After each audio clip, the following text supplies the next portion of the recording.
In this video, we're putting the engine into my MGBGT, and before this video's over, it's gonna run. All right, so I've gotten the engine off the engine stand. I've already put the backing plate on, flywheel, clutch, and the transmission's in place. It's been a few days of preparations, and then this whole process might take me a couple days, but it's going to be just this one video for you, because there's still more little details to take care of and things I'm waiting on to actually start it up. But let's get this thing in the car and get something happening.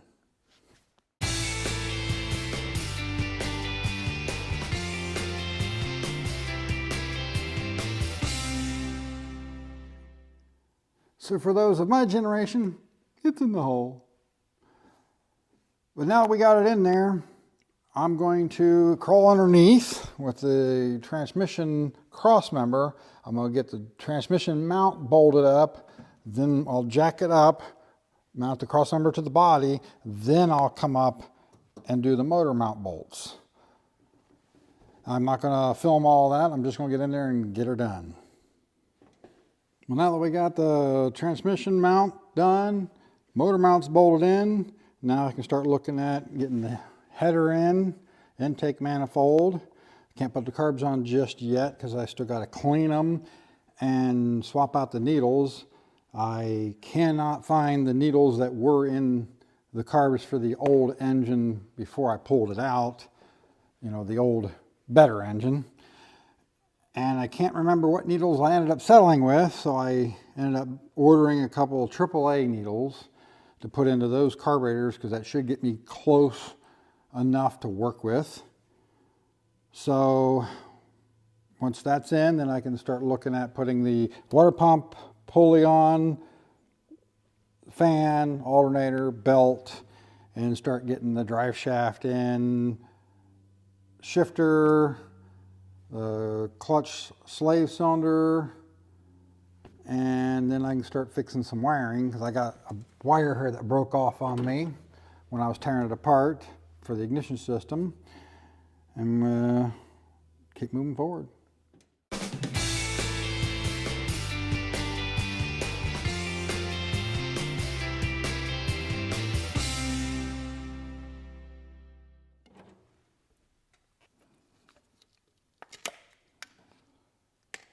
You know, I never thought I needed one of these hose cutters in the shop, but once I got one, boy, do they make a difference. Not only is it more convenient to just cut off with that, but it makes for such a nicer cut at the same time.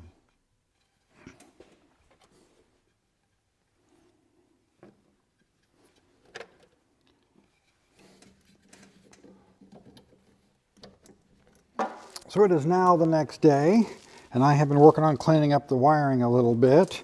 Got the extra bits of wiring out that don't need to be there.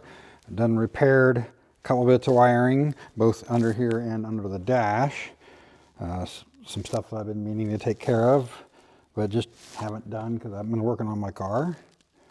Now it's time to get putting the rest of the stuff together. Get the alternator on, get the radiator in place, start buttoning it up to the point where it'd be ready to actually try to fire it up.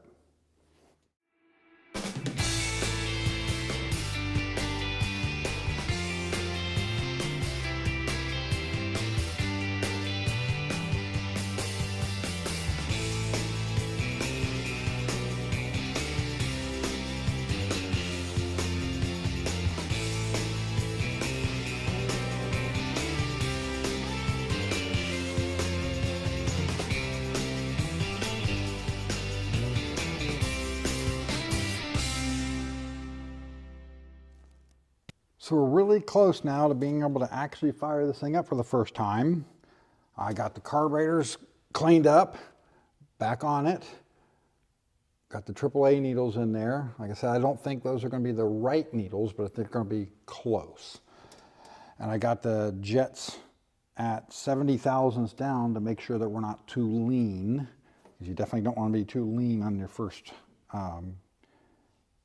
start.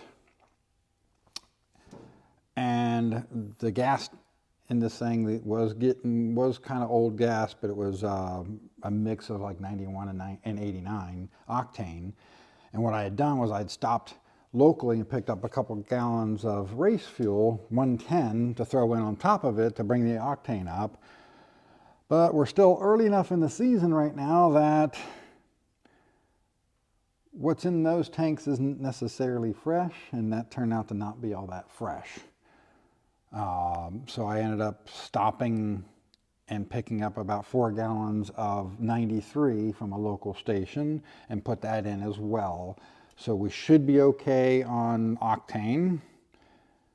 I've got coolant in it, and I went ahead and before I hooked up the fuel line to the carburetors, I went ahead and just hooked up a long hose to it and just flushed all the lines out.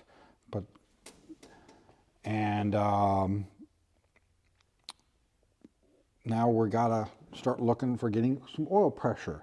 You never, ever, ever, under any circumstances, try to fire a brand new engine until you have verified that you have oil pressure. I have a friend with a junk engine sitting in the back of his garage because of that exact reason. I do not have an oil cooler on this car. I don't usually run one on this car because we're in Ohio. It's not that hot here. It's not really required, and I'd rather save the weight myself. But I never ever fire a new engine with the oil cooler installed anyway. You take the shortest line, hook it from the oil filter housing back to the block back here, and straight up. Break the motor in on no oil cooler.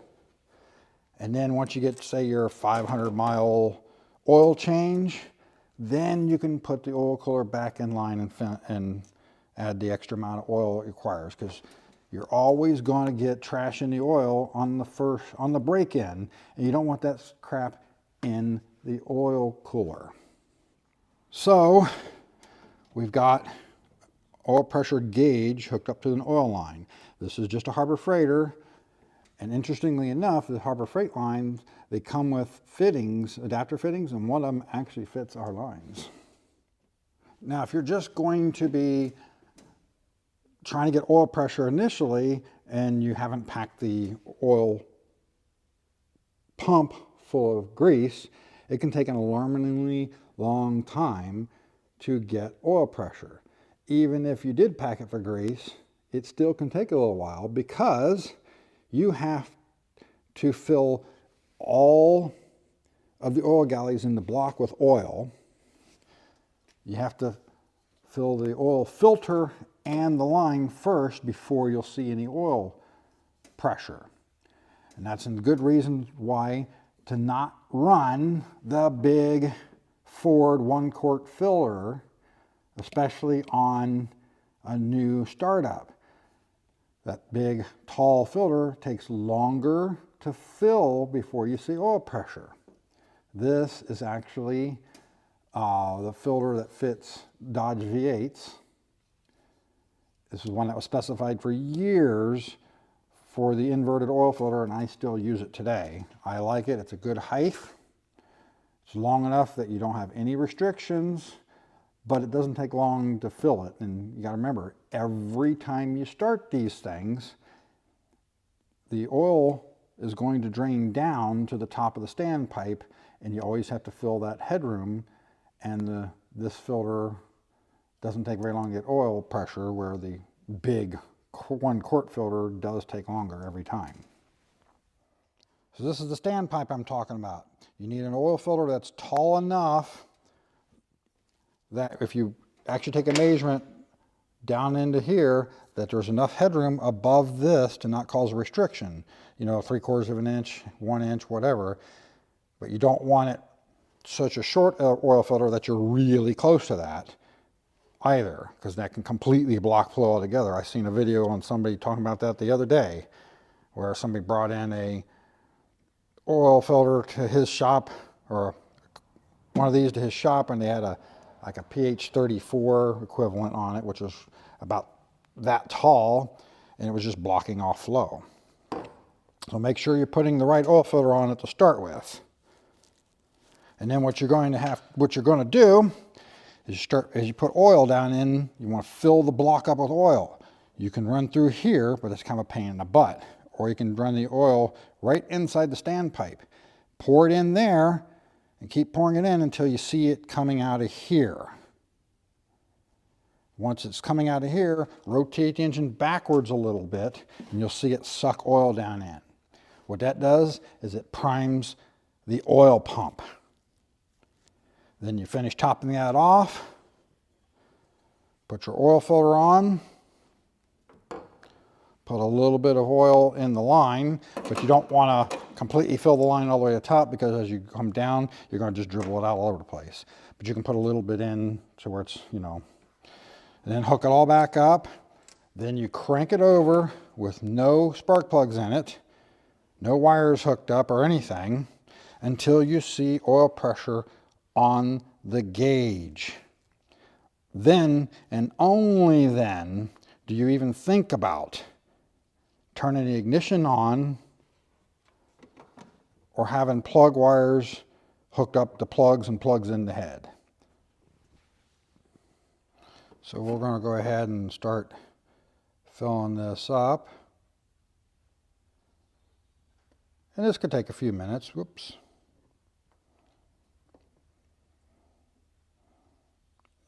You got to make sure the air, don't pour it in too fast or exactly that can happen because the air is not escaping.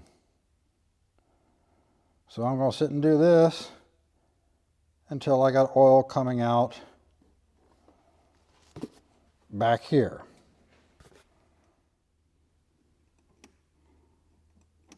But you just want to make sure the engine block is full of oil. The more oil that's in there, the less cranking you're going to have to do. If you don't do this, it could take long enough to fill the oil galleys that you could actually run the battery flat. So I'm not so sure how well it's going to show up on camera, but once you get that full, you can grab this and turn this backwards. Make sure the crank is turning. You should see that drop a little bit. It's been dropping here, but not so much here. And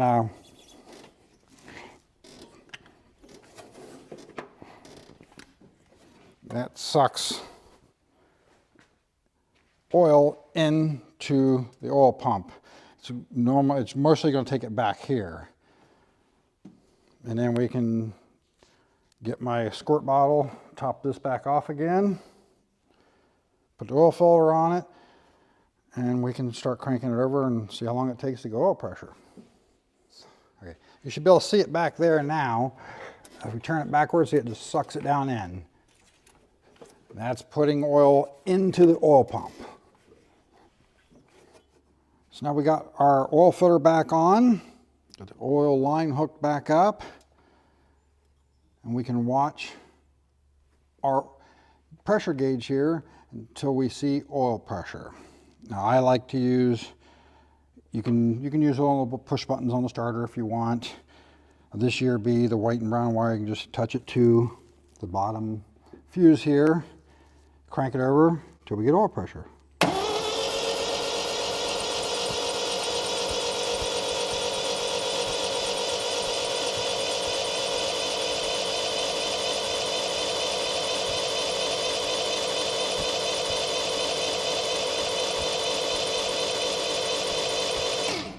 See, that didn't take very long at all to start seeing oil pressure. If you don't do that, you could sit here for an awful long time worrying about the motor. So you noticed before we had a little air pocket, and I cranked it up again and it went right up. 60 PSI cranking. So we are good there.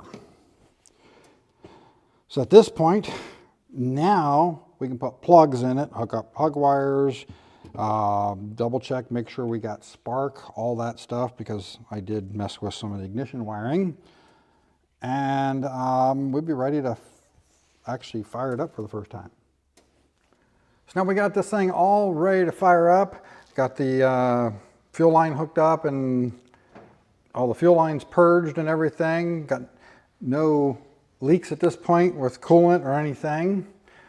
Now, when we first fire this thing up, you cannot, under any circumstances with a flat tablet cam, just let it idle. For the first 20 minutes, you need to break it in at a high enough RPMs that the lifters are spinning, or you can wipe the cam right away. And for most people, we'll say it's like 1500 RPMs, 1800 RPMs, but the cam manufacturer actually says it should be around 2500 RPMs. So I will be holding this thing between 2000 and 3000 RPMs for 20 minutes and never letting it idle, which means there's a lot going on. And I like to do this with a friend or to help me, because I'm going to be controlling the throttle. I'll be watching the timing light here for watching the RPMs. I'll be watching my oil pressure, and I got my infrared thermometer here, and I'll be checking the water temperature at the thermostat housing the whole time. And of course I got no thermostat in it here. That way we got the most running time we can get if, say, the timing's off, it's running too lean, whatever, it'll take the longest to heat up, because we don't want that to go over, say, 200 degrees. Once we get past 200 degrees, I'll be shutting it down if it gets that far. And then we'll have to back the timing off, richen it up, whatever we feel we need to do at that point, based on what I'm seeing and hearing. And then we have to let it cool down, then fire it back up and continue on till we get our 20 minutes of run time in. So I've got to do all of that, which means I can't look for leaks. So I like to have a friend looking for leaks in the fuel, coolant, oil, and if anything's going wrong, they can hit the key and shut it down. And today my helper is Mike. Hey! Anybody who's been around my channel will have seen him before, but it's been a long time. He's been in a few of my videos at the old shop, but he hadn't been into any of them since I moved into this shop. He has his own YouTube channel called 98EC. Yep. So he does a bit of dirt track racing and general car repair on more modern stuff, if you want to check his channel out. And there's even some little stand-up comedy and some of his older stuff. Not work friendly. No, and not exactly polished either on that. No. So he's going to be my helper in doing this today. All right, so we got the key on, so now the fuel pump's running. We're going to initially turn it over and make sure, see if it'll fire easily enough that I got the timing close enough, and see if I may have to potentially bump it a little bit. It's a counterclockwise rotation, so if you bump it, you got to count for advancing and retarding by that. So let's see what happens. Now I got the exhaust routed outside, so we're not going to be too loud in here right now. Once it's all broken in, then we'll take that off and we can actually hear what it sounds like unfiltered. So this is the point of no return. It's the point that always gives you the most anxiety. You always stop and go, through your mind, you're thinking, I did torque every single one of those rod bolts, didn't I? Yeah, because, this thing's gonna be turning 3,000 RPMs for 20 minutes. So let's go.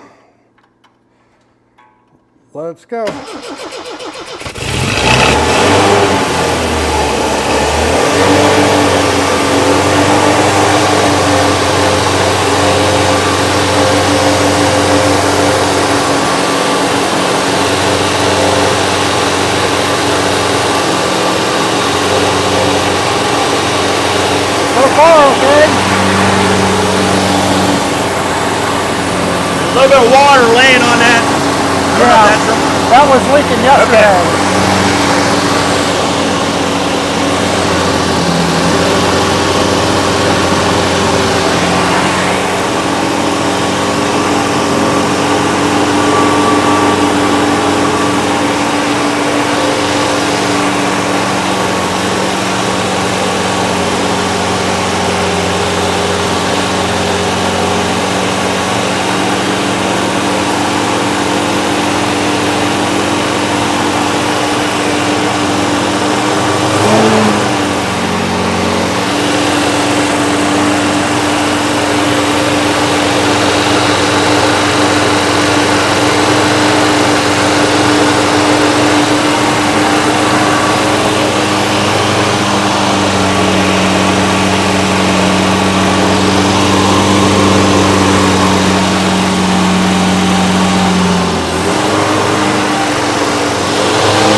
right on the front of the oil pan at the corner. It doesn't seem to be dripping, but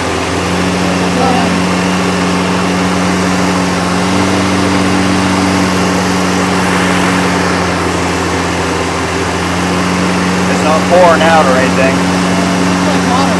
It could be. Looks more like water. It's greenish. Okay, I can't see that coming from here.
Well, that went about as well as I could have hoped. The coolant never got over 183, 184 the whole time. The only leaks we saw, a couple drops, which might have been left over from last night when I was changing the thermostat housing gasket, because I originally stuck a cork on there and it was weeping a little bit. So I swapped it out for a good clinker seal one. So it might have just been stuff that was on top of the water pump from doing that. It had almost no timing in it. I put some timing back into it now. I got it close, but obviously we're gonna have to do a little bit more tuning on it to get it where we want it. But yeah, it runs. But you can feel even this far back how much air it's actually pushing.